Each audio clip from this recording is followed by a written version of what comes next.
बिस्मिल्लाहिर्रहमानिर्रहीम अस्सलाम वालेकुम। अब आपके पास जो एक्सप्रेशन है वो है कर्ल के लिए। इससे पहले ग्रेडियंट और हमने डाइवर्जेंस देखा। अब हम कर्ल देख लेते हैं कर्ल के एक्सप्रेशन में क्या है। जैसे कि हमने ग्रेडियंट में डेल साई किया, डाइवर्जेंस में डेल डॉट ए किया, कर्ल में मैंने आपको बताया था कि क्रॉस होता है तो डेल क्रॉस ए लेंगे। तो डेल क्रॉस ए वेक्टर्स हमने लिख लिए हैं, A1 E1 A2 E2 A3 E3, then del cross A1 E1 A2 E2 सबके साथ क्रॉस ले लेंगे। अब E1 की वैल्यू पुट कर लेंगे, H1 del U1।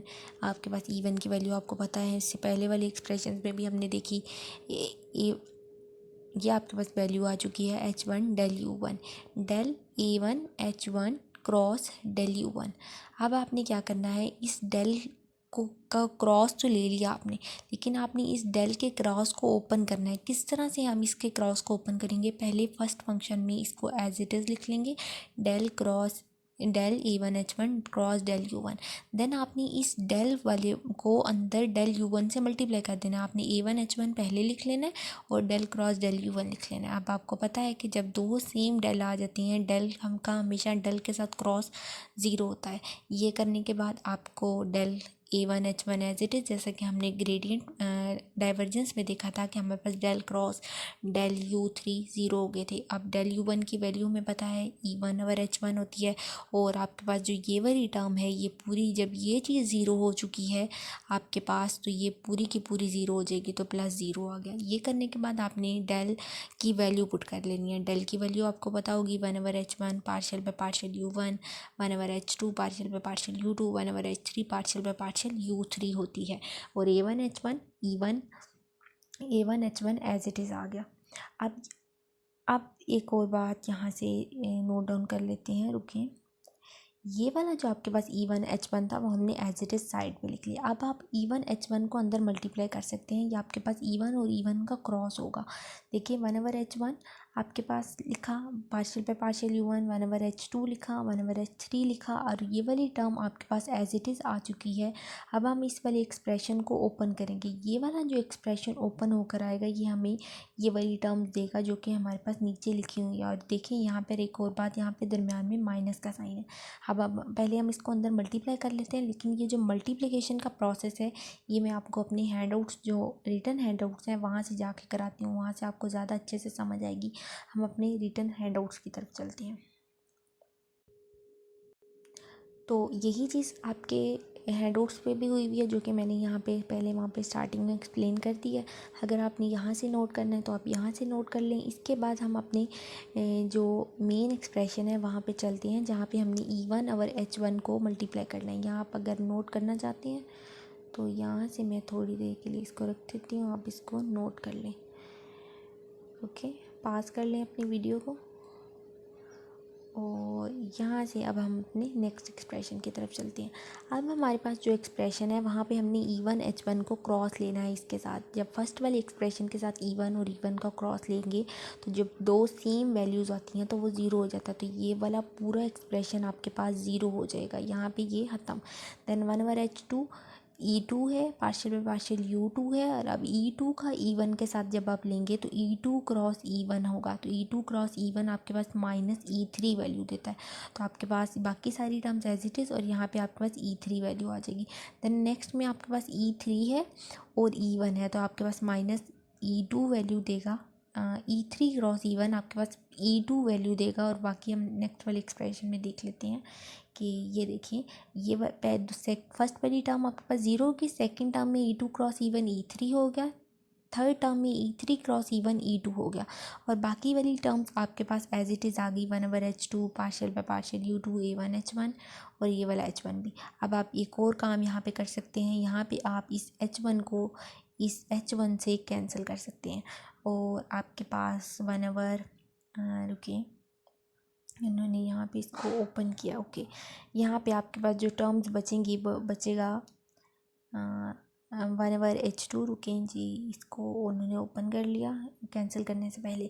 1 over H3 partial by partial U3 लिखेंगे, A1 H1 E2 over H1 लिखेंगे, तो 1 ओवर H1 H3, ये वाली नीचे वाली टर्म्स इकट्ठी कर ली, पार्शियल पे पार्शियल U3 लिख लिया, A1H1 लिख लिया, E2 लिख लिया।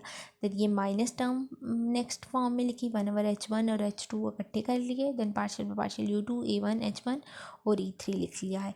अब आपको E3 और E2 की समझ आ गई होगी कि किस तरह से आया। ये आपके पास लेफ्ट हैंडेड सिस्टम है। जब आप लेफ़्ट साइड से अपनी एंटी क्लॉकवाइज रोटेशन करते हैं तो आपके पास साथ में माइनस का साइन आता है। तो ये तो हमने सिर्फ del cross A1 E1 find किया। इसी तरह से हम डेल क्रॉस A2 E2 भी फाइंड कर सकते हैं। A1 E1 फाइंड करने के लिए आपने जो ट्रिक याद रखनी है, जैसे कि मैंने आपको इससे पहले डाइवर्जेंस के लास्ट पे भी ट्रिक बताई, अब इसके लास्ट पे क्या आपने ट्रिक याद रखनी है। ये देखिए यहाँ पे A1 E1 था, तो आपके पास H वाली टर्म्स में आपके पास A1 और E1 है, तो आपने H वाली टर्म्स के अंदर आपके पास कौन कौन सी टर्म्स आएंगी। सबसे पहले H1 और H3 आएगा। किस तरह से H1 और H3 आएगा, अब आपने यहाँ पे तो लिख लिया A1 H1 E1 unit vector था, तो पहले आपने E1 को छोड़ के बाकी सारे यूनिट वेक्टर्स लिख लेने हैं। पहले आपने यूनिट वेक्टर को याद रख लिया। आपके पास यहाँ पे E1 यूनिट वेक्टर है डेल क्रॉस में, तो आपने E2 लिखना है पहले, then A1 as it is, then आपके पास A1 है तो H1 आएगा, देन अब H1 भी आ गया है। H1 E2 से नेक्स्ट वाली टर्म्स आपका पार्शियल डेरिवेटिव आएगा। जैसे कि यहाँ पे अगर आपके पास E2 यहाँ पे आपके पास यूनिट वेक्टर है, तो इसके लिए पार्शियल डेरिवेटिव 2 से नेक्स्ट वाला पार्शियल में पार्शियल U3 होगा। इन सिमिलरली अगर आप आपने E2 वाला यूनिट वेक्टर लिखने के बाद अगर आप नेक्स्ट वाले पे जाएंगे, यहाँ पे आप E3 लिख रहे हैं, तो E3 से अगर आप यहाँ पे आपके पास माइनस का साइन है, तो नेक्स्ट टर्म में आपके पास partial by partial U2 reverse जाएंगे। एंड सिमिलर A1 H1 आएगा आपके पास साथ में, और 1/H1 और H2 आएगा। ये आपके पास एक्सप्रेशन हो जाएगा डेल क्रॉस A1 E1 का। डेल क्रॉस A2 E2 आप सॉल्व भी कर सकते हैं, और अगर आप ट्रिक से याद रखना चाहते हैं तो ट्रिक से याद रख लें। देन इसी तरह आप डेल क्रॉस A3 E3 भी फाइंड कर लेंगे। तीनों फाइंड आउट करने के बाद आप फार्मूला डेल क्रॉस A में जो है वो वैल्यूज़ पुट करेंगे, जो कि हमारे पास del cross A1 E1, del cross A2 E2, del cross A3 E3 बना था, उसमें हमने ये सारी वैल्यूज़ जो है वो पुट कर लेनी है। ये हमारे पास डेल क्रॉस A1 E1 हो गया, ये आपके पास डेल क्रॉस A2 E2 हो गया, और देन लास्ट वाला आपके पास डेल क्रॉस A3 E3 हो गया। ये तीनों वैल्यूज़ हमने बारी बारी सॉल्व कर लेनी है। सॉल्व करने के बाद आपने सिंपल कोई चीज़ कॉमन आती है तो कॉमन कर लें। पहले वाले एक्सप्रेशन में आपके पास क्या चीज़ कॉमन आएगी, यहाँ से आपके पास H1 कॉमन आ सकता है, इधर भी है इधर भी है। देन आपके पास यहाँ से भी ऊपर से A1 H1 कॉमन आ सकता है, तो वो हम कॉमन ले लेंगे। देन सिमिलर नेक्स्ट वाले एक्सप्रेशन, नेक्स्ट वाले दोनों में भी कोई चीज़ कॉमन ले सकते हैं। E1 अगर H2 H3 कॉमन ले लिया, यहाँ से कॉमन ले लिया, यहाँ से बाकी सारा एक्सप्रेशन आपने एज इट इज़। ये एक्सप्रेशन हमने सॉल्व करके निकाला। इसके अलावा भी आप इस एक्सप्रेशन को सॉल्व कर सकते हैं। किस तरह से कर सकते हैं वो देख लेते हैं।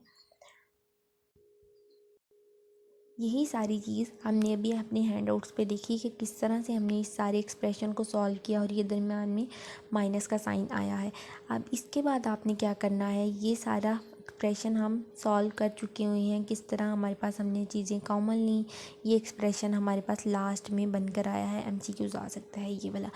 ये हमने सारा सॉल्व करके निकाला। डेल क्रॉस लिया A1 E1 का, A2 E2 के। आप इसके अलावा भी इस एक्सप्रेशन को निकाल सकते हैं इस सिस्टम से।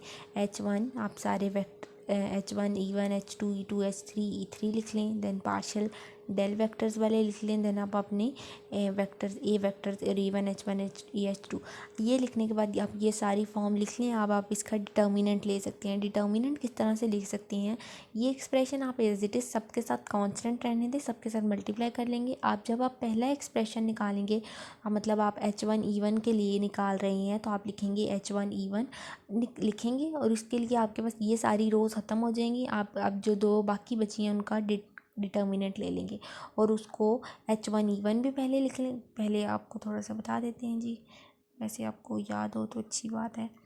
ये वाले एक्सप्रेशन एज इट इज़ लिखेंगे, साथ में हम H1 E1 लिखेंगे, और फिर ये जो अंदर की दो टर्म्स बची थी, इसका ख़त्म करने के बाद फर्स्ट रो और फर्स्ट कॉलम को, उन दोनों का डिटर्मिनेंट ले लेंगे। सिमिलरली अब आप 1/H1 H2 H3 as it is रहने देंगे। अब आप सेकेंड रो और यहाँ से सेकंड कॉलम को ख़त्म कर देंगे। अब बाकी जो बची हैं उनका डिटर्मिनेंट ले लेंगे। अब आपके पास जो बाकी टर्म्स बची हैं वो कौन सी हैं, ये बचा है, ये बचा है, ये बचा है और ये बचा है। इन दोनों का आप क्या ले लेंगे, डिटर्मिनेंट ले लेंगे, और उसी तरह से हम इसको सॉल्व कर लेंगे।